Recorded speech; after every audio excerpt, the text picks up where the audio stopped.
Hello बच्चों, welcome to coaching वाला। I hope आप बहुत अच्छे होंगे। इस वीडियो में हम द्विघात समीकरण का प्रश्नावली 4.2 करने वाले हैं। प्रश्नावली करने से पहले हम सबसे पहले गुणनखंड विधि सीखेंगे कि किस तरीके से हम द्विघात समीकरण को हल कर सकते हैं। तो इसकी दो विधियाँ हैं, एक है गुणनखंड विधि। इस वाली एक्सरसाइज में केवल गुणनखंड विधि का यूज़ किया गया है, तो गुणनखंड विधि का करेंगे और द्विघात सूत्र से भी याद कर सकते हैं। ओके, तो सबसे पहले हम यहाँ पर देखेंगे गुणनखंड विधि। तो गुणनखंड विधि पहले सीख लेते हैं क्या है। गुणनखंड विधि में क्या करते हैं? गुणनखंड विधि देखिए, जैसे एक हमने यहाँ पर द्विघात समीकरण ले ली, x² - 5x + 6। ओके, तो इसके हमें गुणनखंड करना है। अब गुणनखंड विधि से कैसे गुणनखंड करेंगे? देखिए यहाँ पर क्या दिया है, 6 दिया हुआ है, तो 6 के हमें ऐसे गुणनखंड करना है जो जोड़ने पर 5 आ जाए। ठीक है, इसको हम लिख सकते हैं 2 तिया 6। तो 2 और 3 अगर हम जोड़ेंगे तो 5 आ जाएगा। ठीक है, माइनस दिया हुआ है तो हम माइनस लेंगे। देखिए ऐसे लिखेंगे x² - 2x - 3x + 6 = 0। अब इन दोनों में हम x कॉमन लेंगे, अंदर आएगा x - 2। फिर यहाँ हम 3 कॉमन लेंगे, अंदर आएगा x - 2। अगर ये दोनों एक जैसा है तो आप बिल्कुल सही चल रहे हैं, और यहाँ अगर ये अलग अलग आया तो समझ लें आपकी यहाँ पर गलती हुई है। x - 2 अब ये दोनों में कॉमन है, तो x - 2 हम लिख सकते हैं। क्या बचेगा? x और -3 बचेगा, x - 3 = 0। अब एक बार हम x - 2 = 0 रखेंगे और एक बार x - 3 = 0 रखेंगे। ये हो जाएगा x = 2 और ये हो जाएगा x = 3। तो x के हमारे पास 2 मान आ गए, 2 और 3। जैसा कि हम जानते हैं कि द्विघात समीकरण के जो हल होते हैं वो केवल 2 हल होते हैं, x के 2 मान आते हैं। ठीक है, जिन्हें हम मूल कहते हैं। तो द्विघात समीकरण के ये मूल हैं 2 और 3। तो इस तरीके से हम गुणनखंड विधि से इसको हल करते हैं। ओके, अब चलेंगे हम प्रश्नावली 4.2 पर। पहला क्वेश्चन दिया है यहाँ पर, गुणनखंड विधि से निम्न द्विघात बहु समीकरणों के मूल ज्ञात कीजिए। तो मूल ज्ञात करने का मतलब है इसको हमें हल करना है और x के हमें दोनों मान ज्ञात करना है। तो पहला क्वेश्चन यहाँ पर दिया है x² - 3x - 10 = 0। देखिए इसको कैसे करेंगे। x² - 3x - 10 = 0 है, तो इसको हम लिखेंगे, तो 10 के हम ऐसे गुणनखंड करेंगे जो घटाने पर 3 आ जाए।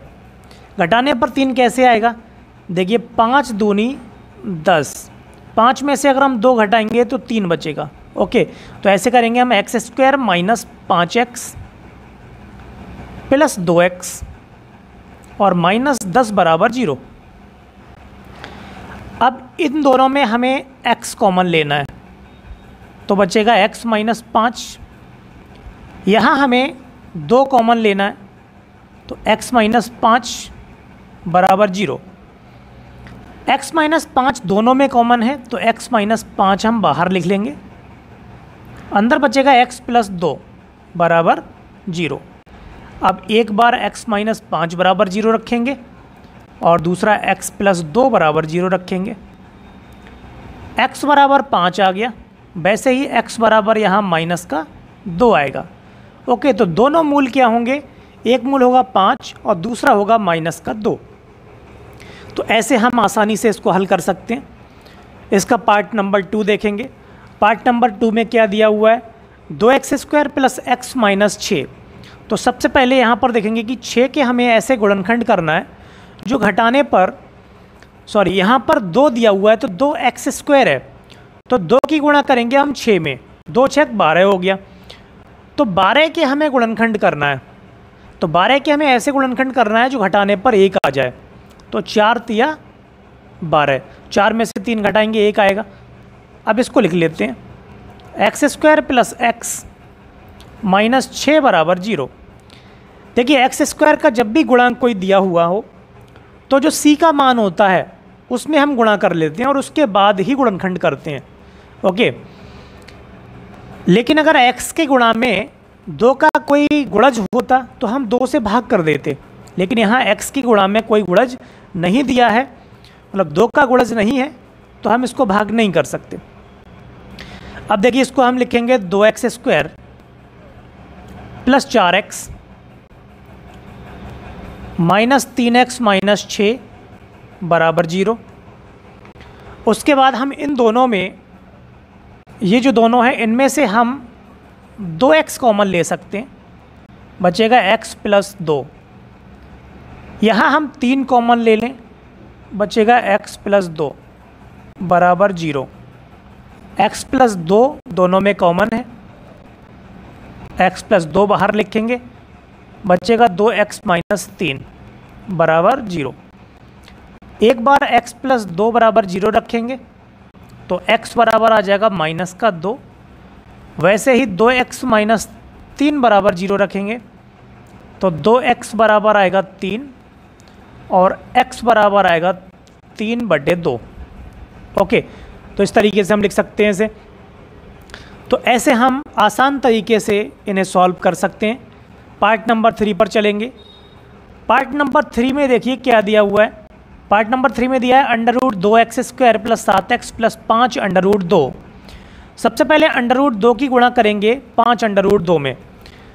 5 √2 में अगर हम गुणा करेंगे इसकी तो ये हो जाएगा, देखिए अंडर से अंडर हम कैंसिल भी कर सकते हैं, या फिर इसका जब हम स्क्वायर करेंगे, क्योंकि 2 बार दिया हुआ है तो 2 बार इसकी क्या हो जाएगी मल्टीप्लाई, और √2 का स्क्वायर लिख सकते हैं। तो 5 गुणा 2 आ जाएगा, 5 दूनी 10। अब हमें 10 के ऐसे फैक्टर करना है, 10 के हमें ऐसे गुणनखंड करना है जो जोड़ने पर 7 आ जाए। तो 2 पंजे 10, 7 आ रहे हैं तो जोड़ने पर। अब इसको लिख लेते हैं √2x स्क्वायर प्लस, इसको लिखेंगे 2x प्लस 5x प्लस 5 √2 बराबर 0। अब यहाँ पर देखिए √2 लिखा हुआ है, √2x स्क्वायर। √2 के लिए हम लिख सकते हैं यहाँ पर √2 गुणा √2x प्लस 5x प्लस 5 √2 बराबर 0। ओके, उसके बाद हम क्या करेंगे, इसके बाद √2x यहाँ से कॉमन ले लें और 5 यहाँ से कॉमन ले लें, तो √2x क्या बचेगा, x प्लस √2। ओके, प्लस यहाँ देखिए 5 कॉमन लेंगे, बचेगा x प्लस √2 बराबर 0। दोनों एक जैसे होना चाहिए, ठीक है, दोनों एक जैसे हैं। अब यहाँ पर हम x प्लस √2 कॉमन लेंगे, क्या बचेगा, √2x प्लस 5 बराबर 0। ओके, अब यहाँ से देखिए क्या आया, एक बार हम x प्लस √2 बराबर 0 रखेंगे तो आएगा x बराबर माइनस का √2। वैसे ही हम √2x प्लस 5 बराबर 0 रखेंगे तो ये आ जाएगा √2x बराबर माइनस 5, x बराबर आ जाएगा माइनस का 5/√2। ठीक है, तो x के यहाँ पर 2 मान आ गए, माइनस का √2 आया और दूसरा माइनस 5/√2 आ गया। ओके, तो ऐसे हम इसको सॉल्व कर सकते हैं। पार्ट नंबर 4 पर चलते हैं, और इस तरीके से जब भी समीकरण दी हुई हो तो इसके लिए हम क्या करते हैं, देखिए 8 हम एलसीएम ले लेंगे, और जब 8 हम एलसीएम लेंगे तो 8 की गुणा हो जाएगी 2 में, 8 दूनी 16 हो गया, 16x स्क्वायर माइनस 8 की गुणा होगी x में तो 8x हो जाएगा, प्लस का 1 बराबर 0। 16x square minus 8x plus 1 बराबर 0 हो गया। अगर हम ध्यान से देखें तो ये एक वर्ग बन रहा है, x minus y whole square या a minus B whole square. ठीक है, क्या होता है, A minus B whole square, ये होता है A square minus 2ab plus B square. Okay, तो वैसे ही हम इसको लिख सकते हैं 16x स्क्वायर है, इसको हम लिखेंगे 4x का होल स्क्वायर माइनस 2 गुणा 4x, ओके, गुणा 1 प्लस 1 का स्क्वायर लिखेंगे तो ये आएगा। अब देखिए यहाँ पर क्या लिखेंगे, 4x माइनस 1 का होल स्क्वायर बराबर 0। अब यहाँ पर देखिए 2 हैं तो मान भी 2 ही आएंगे x के। इसको हम ऐसे लिख लें जिससे कि गलती ना हो। एक बार हम 4x माइनस 1 बराबर 0 रखेंगे तो 4x बराबर क्या आएगा 1 और x बराबर आएगा 1/4। वैसे ही हम इस वाले को रखेंगे क्योंकि दोनों एक जैसे हैं, बराबर 1, x बराबर 1/4। तो 2 मान आएंगे x के 1/4 1/4, ठीक है, दोनों एक जैसे हैं। इस तरीके से हम इसको हल कर सकते हैं। और अगर गुणनखंड से करना था तो ऐसे कर सकते थे, 16 की गुणा करेंगे 1 से तो 16 कम 16 हो गया। उसके बाद में 1 मिनट इसको करके देख लेते हैं। 16 की गुणा 1 में करेंगे 16 कम 16 हो जाएगा। 16 के हमें ऐसे गुणनखंड करना है जो जोड़ने पर 8 आ जाए, 4 चौक 16 हो जाएगा। तो हम इसको लिखेंगे 16x square minus 4x plus 1, आना वही है। इन दोनों में 4x कॉमन ले लेंगे तो ये हो जाएगा 4x माइनस 1। वैसे ही इधर 1 कॉमन लेंगे तो ये हो जाएगा 4x माइनस 1। ओके, तो यहाँ से 4x माइनस 1 कॉमन आएगा, फिर 4x माइनस 1 आएगा बराबर 0। देखिए बात वही है, इसको हम बराबर 0 रख देंगे तब भी x का मान वही आना है, ठीक है। ओके, तो ऐसे कर सकते हैं। पार्ट नंबर 5 पर चलते हैं। इसमें देखिए क्या दिया हुआ है, इसको हम वर्ग से भी कर सकते हैं और वैसे भी कर सकते हैं। देखिए 10 का स्क्वायर है 100 और दोनों की गुणा का दूना, 2 गुणा 10 20 हो जाएगा और यहाँ पर 1 का स्क्वायर करेंगे तो 1 ही आएगा। इसको हम फिर भी गुणनखंड विधि से ही करके दिखाते हैं। 100x square minus 20x plus 1 बराबर 0। 100 की गुणा करते हैं 1 में, कितना हो गया 100। अब 100 के हमें ऐसे गुणनखंड करना है जो जोड़ने पर 20 आ जाए। तो 100x स्क्वायर माइनस 10 250 हो जाएगा बराबर 0।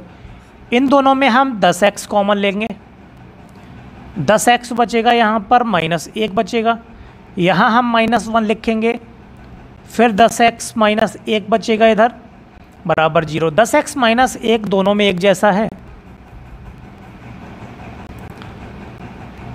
10x माइनस 1 बराबर 0। ये हो जाएगा 10x बराबर 1 और x बराबर 1/10। वैसे ही ये वाला 10x माइनस 1 बराबर 0, यहाँ से भी x का मान 1/10 आएगा। ओके, तो यहाँ पर द्विघात समीकरण के जो मूल हैं वो क्या हैं 1/10, दोनों एक जैसे हैं 1/10 हैं, ठीक है, मूल समान है। क्वेश्चन नंबर 2 पर चलते हैं। देखिए लिखा है उदाहरण 1 में दी गई समस्याओं को हल कीजिए। अब उदाहरण 1 में हमें जाना पड़ेगा, तो उदाहरण 1 हमने यहाँ पर लिख लिया है, निम्न स्थितियों को गणितीय रूप में व्यक्त कीजिए। तो पहला क्वेश्चन दिया है, इसमें जॉन और जीवंती दोनों के पास कुल मिलाकर 45 कंचे हैं, दोनों 5-5 कंचे खो देते हैं और अब उनके पास कंचों की संख्या का गुणनफल 124 है। हम जानना चाहेंगे कि प्रारंभ में उनके पास कितने कंचे थे। ओके, तो इसको देखिए हम ऐसे करेंगे, इसको करेंगे ऐसे।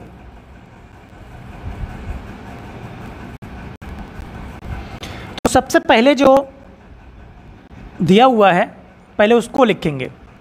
दोनों के पास कुल कितने कंचे हैं 45 हैं। तो हम सबसे पहले लेंगे, हमें नहीं पता है कि कितने कितने कंचे हैं, तो माना कि जॉन के पास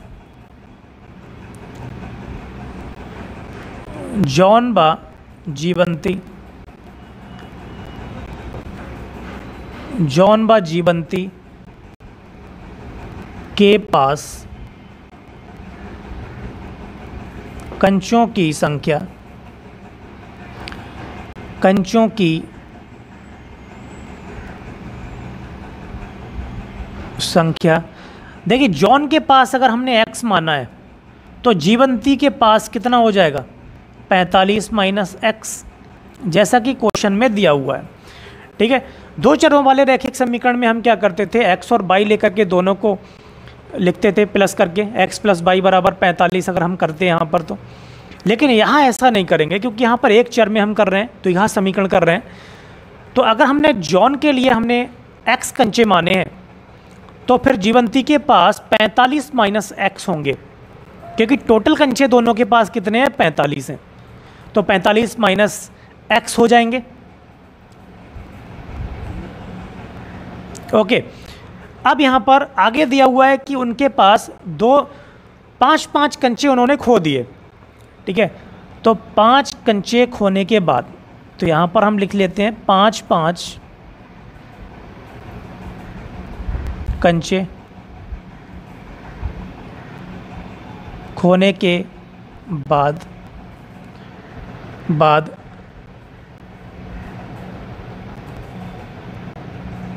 जॉन बा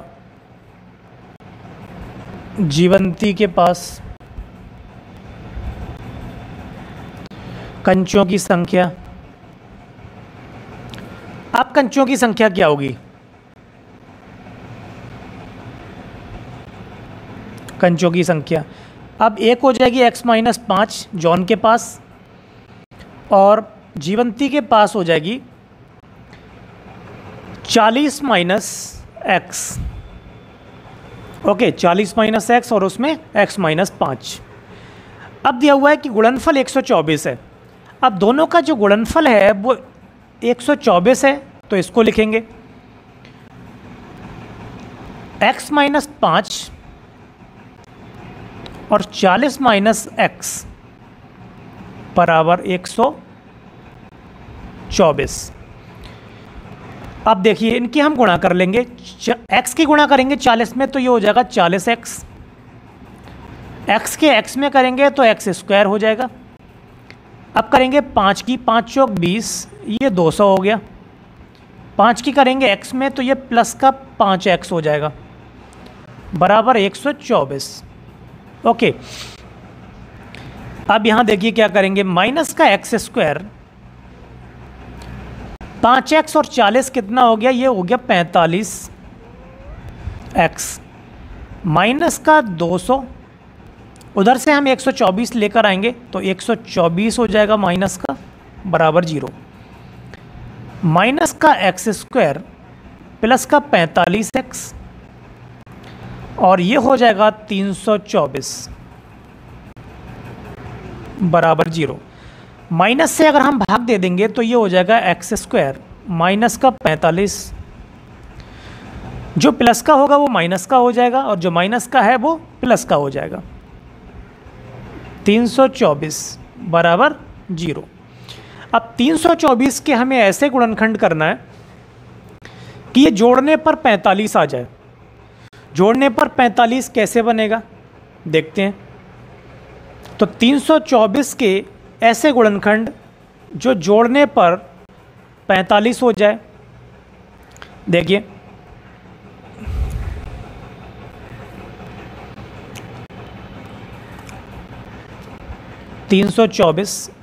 सबसे आसान तरीका है, इसको 2 से भाग कर लें।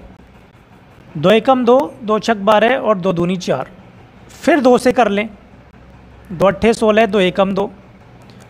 अब कर लें इसको 3 से, ये हो जाएगा 27, 2 दूनी 4, 4 तिया 12, फिर इसको 3 से कर लो, 3 नेम 27।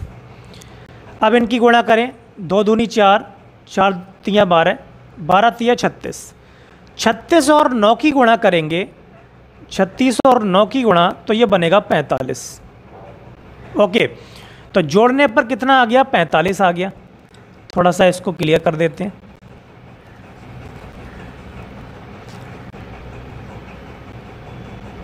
ओके, 45 आ गया। अब इसके बाद में लिखेंगे हम x square minus 36x minus 9x plus 324 बराबर 0। अब इन दोनों में x कॉमन लेंगे तो बचेगा x माइनस 36। वैसे ही इधर 9 कॉमन लेंगे तो x माइनस 36 बचेगा बराबर 0। x माइनस 36 कॉमन ले लेंगे, फिर बचेगा x माइनस 9। अब यहाँ पर दो मान आ रहे हैं, एक आ रहा है x बराबर 36 और दूसरा आ रहा है x बराबर 9। ओके, अगर हम 36 रखते हैं x का मान, अगर हम ये मानकर चलते हैं कि जॉन के पास कंचों की संख्या 36 है तो जीवंती के पास 9 होगी। अगर जॉन के पास 9 है तो जीवंती के पास 36 होगी। तो यहाँ जो द्विघात समीकरण बन रही है उसके दो मूल आ गए, 36 और 9। ठीक है, तो दोनों का योग तो यहाँ पर 45 है, लेकिन ये बिल्कुल यहाँ पर क्लियर नहीं है कि जॉन के पास 36 है या 9 है। तो दोनों ही हो सकते हैं। ठीक है, जॉन के पास 9, जीवंती के पास 36, या जॉन के पास 36, जीवंती के पास 9। ठीक है, तो ये इस तरीके से हो सकता है। ओके, ये पार्ट हो गया। अब इसका सेकंड पार्ट करते हैं। सेकंड पार्ट क्या दिया है, एक कुटीर उद्योग एक दिन में कुछ खिलौने निर्मित करता है। प्रत्येक खिलौने का मूल्य 55 में से एक दिन में, अच्छा रुपए में 55 में से एक दिन में निर्माण किए गए खिलौनों की संख्या को घटाने से, एक मिनट, कुछ इनकम्प्लीट लग रहा है क्वेश्चन, ये इनकम्प्लीट है। निर्माण किए गए खिलौनों की संख्या को घटाने से, एक मिनट, ओके, क्वेश्चन इनकम्प्लीट है ये, तो इस वजह से इसको हम छोड़ देते हैं। बाकी ये क्वेश्चन हो गए हैं, बाकी नेक्स्ट वीडियो में हम इसको बता देंगे। तब तक के लिए वीडियो अगर पसंद आई हो तो लाइक करें, शेयर करें, कमेंट करें और चैनल को सब्सक्राइब करें, जिससे कि आपको हमारी नए वीडियोस की नोटिफिकेशन मिलते रहें। Thank you very much.